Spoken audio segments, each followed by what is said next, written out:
What's up? All right, I'm gonna try and keep this video quick. I made an update a few days ago, but it was like 12 to 14 minutes long, and that was way too long. So I'm gonna do another one, and I'll just post this one. So I just picked it back up from getting it tinted. It's a little lighter than I wanted in the back. I had them do 15% up front and then match the front. So they put like 70 over the factory tint. And it's not bad, but I wish they would have done darker, because what I think they did is they went a tad light in the rear. So I wish they would have put like 60 instead of 70 over the rear. But oh well, it's tinted and it's ceramic, so it'll keep the heat out. I didn't tint the windshield because I have a crack in it, but yeah, I figured I'd show you guys what I'm working on now. So if you remember in my previous videos, I think I mentioned that these factory Tundra tie rod ends were too short. So my toe was too far in. So I had Coach Builder make me some extended ones. And actually what ended up happening, these are also, if you can't tell, Heim style. It's a single shear, but whatever, blow me. They actually made them a little too long, so I had to cut a little chunk off. But now I have a little room. So yeah, it looks pretty damn beefy, huh? Beefier than the Tundra setup, that's for sure. So yeah, it's not bolted down, obviously. I just have it sitting up there. This is what it used to look like with the factory Tundra tie rod ends. So, too many threads showing for my liking. And then over here, it's pretty much all the way over. No threads showing. So yeah, there should be just enough adjustment to get the toe right. I can go in a little more, but I think it's already towed in enough, so I'll have to go out, which is perfect. I'll have barely any thread showing.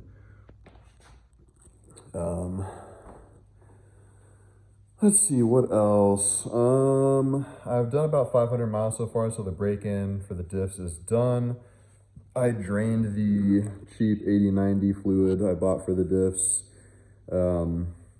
Metallic, as you would expect. There were no chunks, it was just metallic looking, which is what you want to see for the first break-in drain.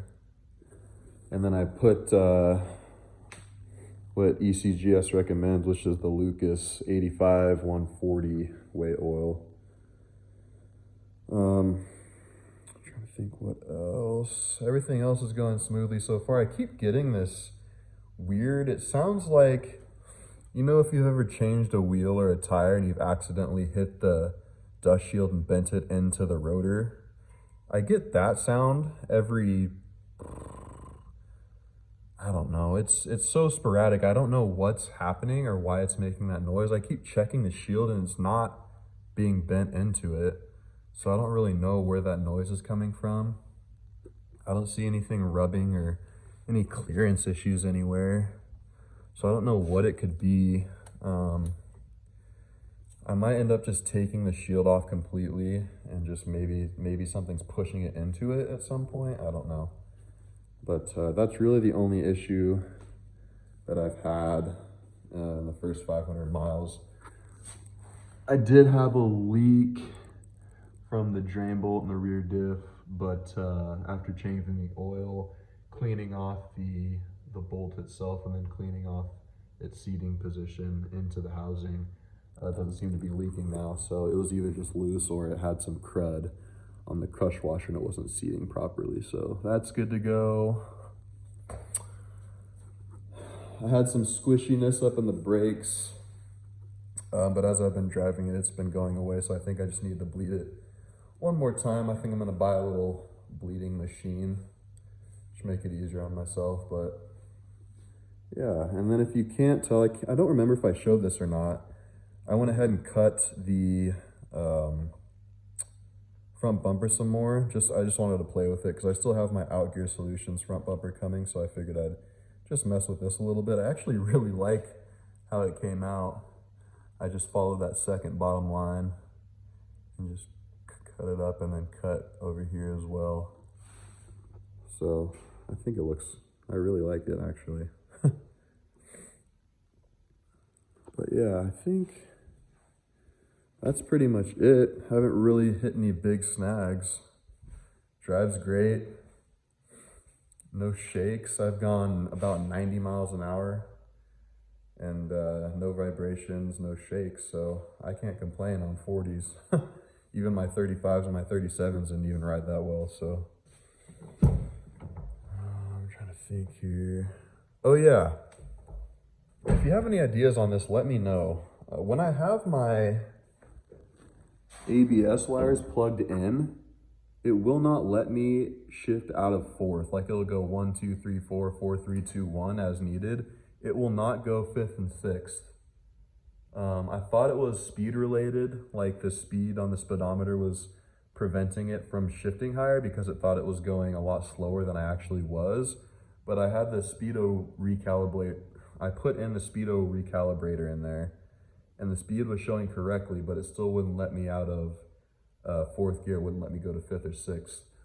But when I unplug one of the sides and I pretty much give up my speedo because it doesn't read the speed, my speedo just reads 0 the whole time, I can drive through 1 through 6th like no issues. So I don't know what the deal is with that. If you have any ideas of what that could be, let me know. I got a code for the 4 low switch, like circuit was high or something like that. So I plugged you can't see it, I plugged the 4-wheel drive shift knob back in and just tucked it behind this thing. That didn't do it. So I'm wondering if my ADD module, wherever the fuck that is up here, I wonder if that needs to be plugged in. I have my 4-wheel drive ECU completely unplugged anyway because I have the ADD delete and the FJ transfer case, as I have mentioned a billion times in my other videos. So I don't need it, but I wonder if it's fail-safing, thinking that I might be in 4 low and not letting me go past 4th gear. One of the people on the Facebook pages I'm a part of said it sounds like it might think I'm in 4 low, and that's the only way I could think of it thinking that. So yeah, I'll have to figure that out. Not really that big of a deal. I have an app on my phone that gives me the GPS speed anyway, so I just keep the ABS sensor unplugged so I can have all my gears. But yeah, super stoked with it so far. Ooh, one more update I will give you guys really quick. In my previous video, I said I was gonna do the 3000K 50 watt HID kit. The output was great, but the hotspot was shifted over way too far to the driver's side. I don't know why. Must be the positioning of the bulb in the housing.